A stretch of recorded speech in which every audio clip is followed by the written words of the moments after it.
మైతు ఏమైంది తెలుసా, నువ్వు రోజు కోతి కోతి అంటూ ఉంటావు కదా, నేను నిజంగా ఈరోజు కోతిని చూసా. నేను ఇలా వెళ్తున్నానా, ఒక లేడీ బనానా తింటూ ఉంది, కోతి వచ్చి ఆ బనానా లాక్కొని పోయింది. నాకు ఆ కోతిని చూసినంతసేపు నాకు నువ్వే గుర్తొచ్చావు మైతు.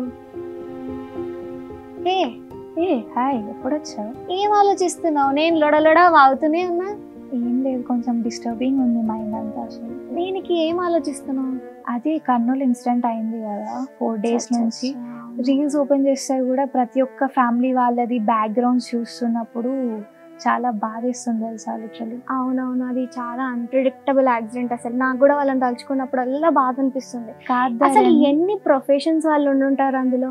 చూసావా, చావుకి పేద ధనిక సంబంధం లేదు, హిందూ ముస్లిం అనే తేడా లేదు, బ్రతుకున్న మనుషులకు మాత్రమే కావాలి ఇవన్నీ. అదంతా పక్కన పెడితే వాళ్ళు ఎవరైనా ఊహించారా మేము నెక్స్ట్ మూమెంట్ చనిపోతున్నాము? వాళ్ళ ఫ్యామిలీస్ కూడా వెయిట్ చేసి ఉండొచ్చు కదా. ఈ సమాజంకి ఎట్లుందంటే ఎప్పుడు పైసలు, క్యాస్ట్ పిచ్చి, రిలీజియన్ పిచ్చి, ఒకరిని ఎప్పుడు కొట్టాలి, తన్నాలి, మర్డర్స్ చేయాలి అనే తప్ప వాళ్ళకి అసలు ప్రాణాల వాల్యూ తెలుసా ఈ ఉన్న సమాజానికి? అసలు తెలిస్తే ఇలా ఎందుకు ఉంటుంది మైతు చెప్పు. అసలు నిజంగా ఈ లోకంలో మేబీ హ్యుమానిటీ లేదనుకుంటా దాన్ని. బికాజ్ చూస్తే మనం అక్కడ ఈ బస్ యాక్సిడెంట్ అవ్వక ముందుకు ఫస్ట్ ఈయన తాగేసి వచ్చేసి ఆ అబ్బాయి స్పాట్ డెడ్ అయిపోయాడు. అక్కడ బైక్ రోడ్ మీద ఉంది, అర్థమవుతుందా? రోడ్ మీద ఉంది. అక్కడ వాళ్ళ ఫ్రెండ్ అతని డెడ్ బాడీని లాగేశాడు. ఆ టైంలో ఒకవేళ ఆ బైక్ని చూసిన వాళ్ళు లిటరలీ 19 vehicles వర్ పాసింగ్. 19 vehicles పాస్ అవుతున్నాయి. ఆ 19 vehicles పాస్ అవుతున్న దాంట్లో ఒక్కరైనా వచ్చి ఆ బైక్ని పక్కకు జరుపుంటే మేబీ పార్టీకి 19 members చనిపోకపోతుండేనేమో. అదే హ్యుమానిటీ ఉండుంటే అసలు ఈ యాక్సిడెంట్ అవుతుండేనా? అదే కదా.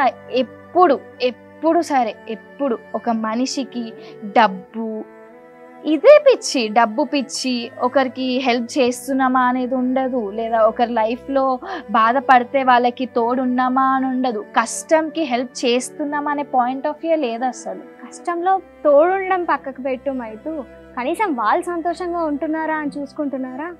అదే ఇప్పుడు చూడు, ఒక్కళ్ళ నిర్లక్ష్యం వల్ల ఎన్ని ప్రాణాలు పోయినాయి. అసలు పోయిన ప్రాణాలలో ఒక్క ప్రాణమన్నా తిరిగి తీసుకురాగలుగుతారా? అయిపోయిన దాన్ని మనం ఏం చేయలేం కదా. బట్ లిటరలీ ఒక్కొక్కరి కెరియర్ పాత్ కానీ చూస్తుంటే అక్కడ software engineers, many professionals as you said. అంటే మనం ఇక్కడ ఏం అర్థం చేసుకోవాలి? ఇప్పుడు నీ ఫ్యామిలీతో ఉంటే, నేను నా ఫ్యామిలీతో ఉంటే అసలు ఎంతసేపు మనం హ్యాపీగా ఉంటున్నాం, ఒకరికి హెల్ప్ చేస్తున్నాము, ఒకరికి వాల్యూ ఇస్తున్నాం అనేది చాలా ఇంపార్టెంట్. సో నేనేం చెప్దాం అనుకుంటున్నా అంటే, ఉన్నంత కాలం మనం హ్యాపీగా ఉన్నామా, అందులో మనతో ఉన్న వాళ్ళు హ్యాపీగా ఉన్నారా, కష్టంలో ఒకరికి హెల్ప్ చేసామా అనేది చాలా ఇంపార్టెంట్ లైఫ్లో.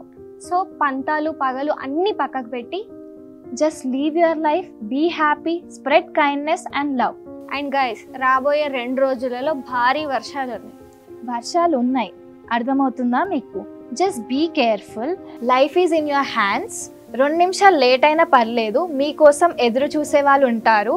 So drive safe, be safe, take care.